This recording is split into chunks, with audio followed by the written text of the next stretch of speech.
Hello, I'm Matthew from Ludovox, and today we are in the Steam Forge Games booth on the Essen Spiel with Sherwin. Hi, Sherwin. Hello. So we're there with a game that you designed, which is Resident Evil, the game. Resident Evil 2, the game, yes. So tell us about the game. What kind of game is it? So the probably easiest way to understand it is it's an adaptation of the video game, the original one. The format of it is more like a dungeon crawl than what you'd normally expect, but we've tried to keep very, very close to what the original game was. So there's a lot of elements in this which you would find in the original video game, so players who are familiar with it from back then will immediately find it something they recognise straight away. So is it a co-op game, or do you try to compete against one another? It's completely cooperative, so if one of the players dies, then everyone loses, which is obviously one of the bad things. There are some PvP characters which were unlocked as part of the stretch goals in our campaign, and that's a different way of playing it, a different mode, but normally, normal games would be completely cooperative. So what do we try to achieve as players? Do we try to go through the scenario and kill the boss? So each scenario has a different objective, whether that be to find a key so you can unlock a door at some point, whether that's to get to a certain location. Sometimes you have to kill a boss, sometimes you have to escape a boss. There's various different objectives as you go through. What are the main mechanics of the game? How do we move around? How do we act in a player turn? So a player's turn is made up of 3 phases. The first one is the action phase, and that's when you move around, you attack things, you search for items, that sort of stuff. And the crucial thing about Resident Evil that we have here is that there's no enemy turn. Enemies react to you as you move around. So as your player moves around on this game board, for example, the enemies on the same game board will react to you. But if they can't see you or hear you because the doors are shut, they won't do anything. So you have to think very carefully about locking doors behind you when you run through places. That will slow you down, but sometimes you don't have time for that. So you have to think very carefully, strategically about how to do bits and pieces. And the last part of a campaign, last part of a turn is to draw from the tension deck, and that's the big mechanic that drives us forward. As that counts down, it's the bits where whether the location you're in is slowly being overrun. Obviously, green cards, as you're drawing there, are okay. When you get to one of the yellow cards, that will force you to make a very difficult decision. If you keep going and eventually you find a red card, as we've just shown there, that's when you have a jump scare and zombies will burst through a window to attack you, that sort of stuff.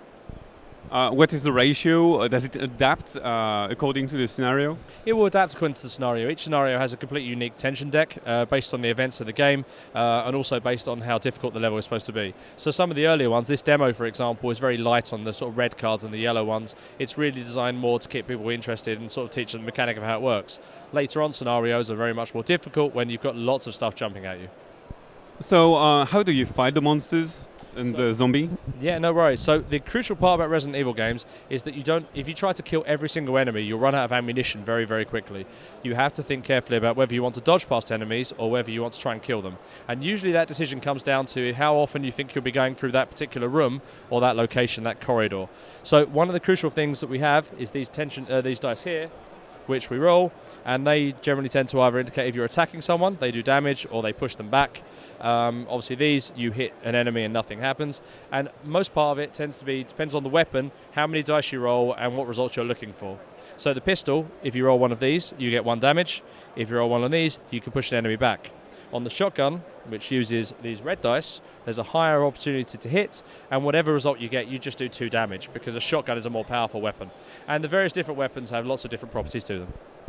Finally, how do the monsters react? How do we get wounded?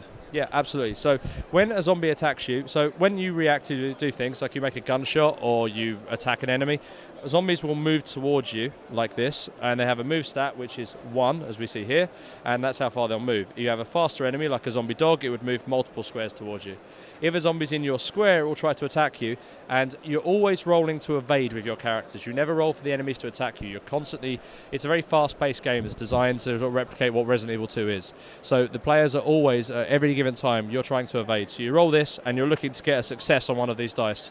If you don't, you take damage, and as you take damage, eventually you obviously die. So drops down, and then eventually dead.